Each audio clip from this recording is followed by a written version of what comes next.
Voici la ville de Jéricho. Elle se trouve en Cisjordanie, dans le désert de Judée, à environ 240 mètres sous le niveau de la mer. Décrite dans l'Ancien Testament comme la ville des palmes, la richesse des champs a fait de Jéricho une ville habitée par l'homme depuis des millénaires. Elle est considérée comme la ville la plus ancienne encore existante, étant vieille de 10 000 ans. Les archéologues ont trouvé les restes de 20 sites successifs à Jéricho, le premier remontant à 11 000 ans.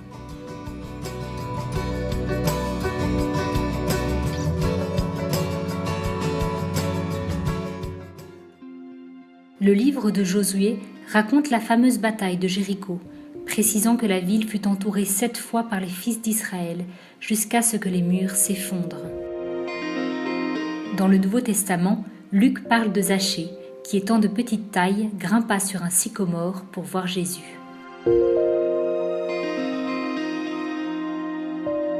Depuis la ville, on peut voir le mont des Tentations, qui s'érige au-dessus de Jéricho à une hauteur de 350 mètres et qui est aujourd'hui gardé par des moines grecs orthodoxes.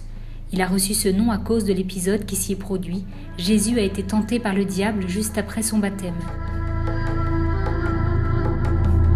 Du sommet de cette colline, Satan a montré à Jésus tous les règnes et lui a offert le pouvoir sur eux. Un vieux monastère fut construit au VIe siècle par les Byzantins. Plus tard, les croisés ont construit ici 2 églises. Le lieu a été acquis par les orthodoxes en 1874. Ils y ont construit le monastère que nous voyons aujourd'hui. Actuellement, le monastère est administré par l'autorité nationale palestinienne sous la supervision des moines orthodoxes. Dans une chapelle à l'intérieur d'une grotte, nous pouvons voir le rocher sur lequel Jésus s'assit durant la tentation. Le monastère est une œuvre de génie construite sur la roche pure.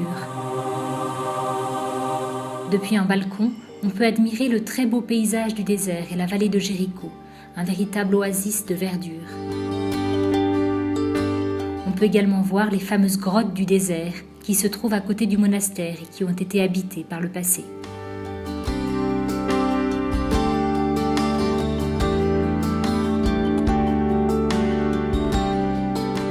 Les vallées sont profondes. Il y a 2 façons d'atteindre le monastère, par le téléphérique ou en montant à pied par les côtés de la montagne. Chaque année, la liturgie de la parole du premier dimanche de Carême offre une méditation sur l'épisode de l'Évangile qui raconte l'histoire des tentations de Jésus dans le désert. L'Évangile des tentations et le chemin de Carême symbolisent le voyage de la vie, fait d'épreuves et de triomphes, de joie et de souffrance, de péché et de pardon. La tentation de l'avoir, l'argent, les biens matériels.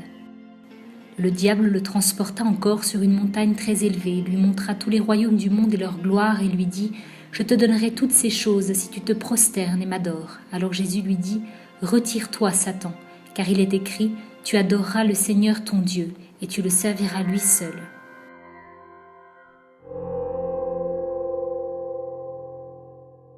La tentation de l'orgueil. Si tu es fils de Dieu, ordonne que ces pierres deviennent des pains. Mais il répondit, il est écrit, l'homme ne vivra pas de pain seulement, mais de toute parole qui sort de la bouche de Dieu.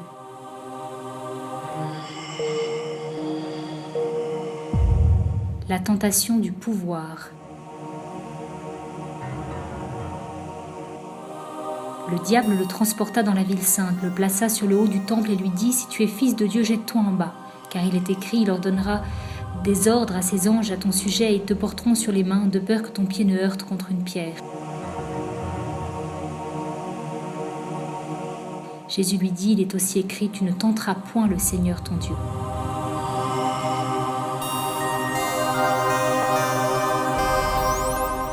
Le pape François, dans une catéchèse, présente 3 caractéristiques spécifiques de la tentation. Elle croît, contamine et se justifie.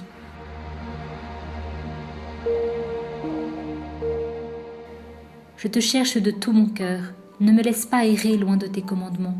Je garde ta parole cachée dans mon cœur afin de ne pas pécher contre toi. Béni sois-tu, Seigneur, enseigne-moi tes lois. De mes lèvres j'énumère tous les préceptes de ta bouche. J'ai de la joie à suivre tes enseignements, comme si je possédais tous les trésors. Je veux méditer tes ordonnances, avoir les yeux sur tes sentiers.